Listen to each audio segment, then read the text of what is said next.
Sige, ano man text siya? Oo, may pinadalhan na halagang 2,000. Ah, sabi ko nga. Oh, Aba na. Sa ano to? May inulugo ba kayong gamit? meron yung rep.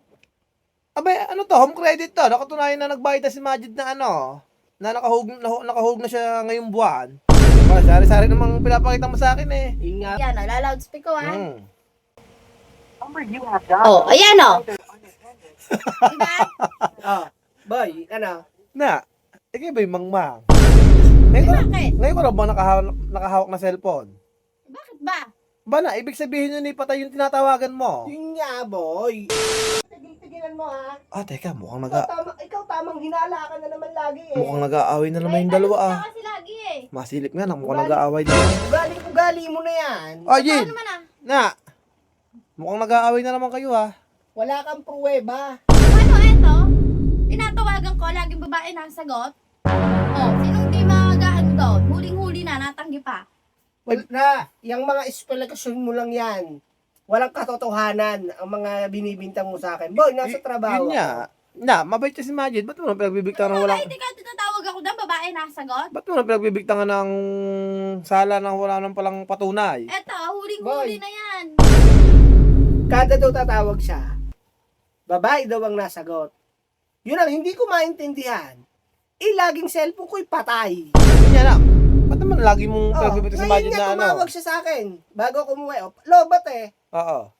Oh, eto, ha, Babae tingnan daw. mo. Eto, patunay ka, pakinggan nyo ha. Tama. Yun lang, Pagkaan mo Jin. yung sumagot Yun dito. naman pala, may patunay yun pala. Mga gat nga tayo si Ina. May patunay man pala eh. Sige na, paparig mo nga sa amin kung sinasabi mong ebidensya ay tunay na... Pakinggan mo. Bayo, pag eto babae ang sumagot, isasampal ko sa mukha mo to ha. Sige, sana patunay mo na ano. Oh, yan, lalloudspeak ko ha. Number you have dialed. Oh, ayan o. Diba? Oh, boy, ano? Na, ikaw ba yung mangmang? Bakit? Ngayon ko na ba nakahawak na cellphone? Bakit ba? Ba na, ibig sabihin yun ni patay yung tinatawagan mo. Yun nga, boy. Ang kanino ko bang pinapaliwanag sa kanya na kaya ganon is patay ang cellphone. Oo nga. O kaya naman busy. Akalain mo ba naman pinanggigit yung kanya na keso may babae daw ako? Na, sala yung sinasabi mong yung mangmang ka. Ngayon ko na bang nakahawak ng cellphone simula nung bata ka. Matanda ka na ata natuto mag-cellphone eh. Oo nga. Ah, kaya naman pala eh. Pag-aawain nyo ang dalawa yun. Ibig sabihin doon, tinatawagan mo, patay yung cellphone. Yun. Computer ang nagpipidback ng anong yun. Patay ba? Huwag ka ganon? Abay, oo. Kung ano-ano pa nabibitaw Kanina ka ko pa kanina ko pa yung sinasabi sa kanya, ayaw niyang maniwala. Inulit-ulit pang tawagan.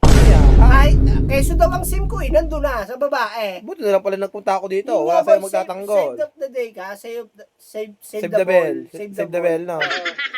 Di, ngayon natauhan ka. Na, Oh, eto pa. Oh. May nag-text din doon eh. Ito, siguradong sigurado ako. Sige, sabihin na natin, ano yun, ganun talaga pag patay ang cellphone. Eto, papakita ko. patay pala cellphone mo. May nag-text pa raw. Boy, una tawag, di ba? Yung text, siya ding ibinabato sa akin. Ipinapaliwanag ko sa kanya, ayaw niyang maniwala. Ikaw ang magsabi. Sige, ano man text Oo, siya? may pinadalhan na, halagang 2,000. Ah, sabi ko nga. Oh, Aba na. Sa ano to? May inulugo ba kayong gamit? meron yung rep. Abay, ano to? Home credit to. Nakatunayan na nagbayad na si Majid na nakahug na siya ngayong buwan. Ba, sari-sari namang pinapakita mo sa akin eh. Ingat. Yun nga na. Alam mo na. Ngayon, alam mo na. Baka pinagtatanggol mo lang to. Pinagtatakpan mo, barkada mo eh. Abay na, paano ko pagtatakpan eh, kitang-kita ko sa ano mo eh, yun nga, matanda ka na natuto kasi mag-cellphone, kaya hindi mo alam mo mga ano. Yun nga, boy. Ang sabi ba sa akin, ako daw nagbigay sa kabilang pamilya. Meron daw isang pamilyang sinusustentuhan. Tama na. Siguro yung kaya kami gipit na gipit kasi pinapadala mo dito. Oh, ano? Aba na, ayan na, nakasulat na nga dyan, katunayan na, kumbaga sa Tagalog, nakahulog na siya ngayong buwan. Yun nga. Awi, boy. Inuubo ako, boy. Alam mo kung bakit? Kahit naman sino, hindi maubo, kung may stress ka ng ganyan. Ano ba namang Pwede- sabi ba naman sa akin kanino mo yung pinadadala ang sahod mo? Kanino mo pinadadala ang pera? Kitang-kita ko, nagpadala ka, receive. 2,000 pesos. Receive. Yun Yun nga, yung... Hindi niya alam, home credit. Ang sinabi ko sa kanya, naghulog ako sa home credit. Hindi ngayon, natauhan ka na ano, na home credit yung nagte-text sa kanya, tapos yung tumatawag feedback ng computer niya, pag patay ang tinatawagan mo.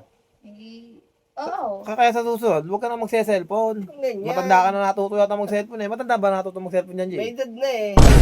Ganun pala eh. Kaya ano eh. Baka lagi hawak niya ng bata eh, ano eh, yung... Teletubbies. Yun nga, yung Teletubbies. Ay. Ang sarap po, sumayaw. Yun nga, kaya paulit-ulit. Kaya yan boy, wala. Isang beses, kayo kausap ako. Sabi ba naman sa akin eh, sino kausap mo? Ba't ang busy ka daw? Sabi nung babae. Oh, away. Buti ngayon, napaliwanag mo. Aba, pagka ganun busy, ibig sabihin, may kausap na Buti ano. dumating ka boy. Kahit Oo. magkakape, pupunta ako sa inyo. Buti dumating ka. Matutuloy yung pagkakape natin dahil high blood ako eh. Yun nga, ano na, hindi nalinawagan naniwala ka. na. Oo. Oo. Sa wakas, natanggap din ang pagkakamali. Na, Kaya hindi na ako sa may tara amin. boy. Sa ngayon lang, ha? Talaga sa ngayon. Mm. Tara boy, tayo magkape. Wala, sige si Ina. Kung ano na binabigtang, yung pala ngayon lang nakahawak ng cellphone, mangmang.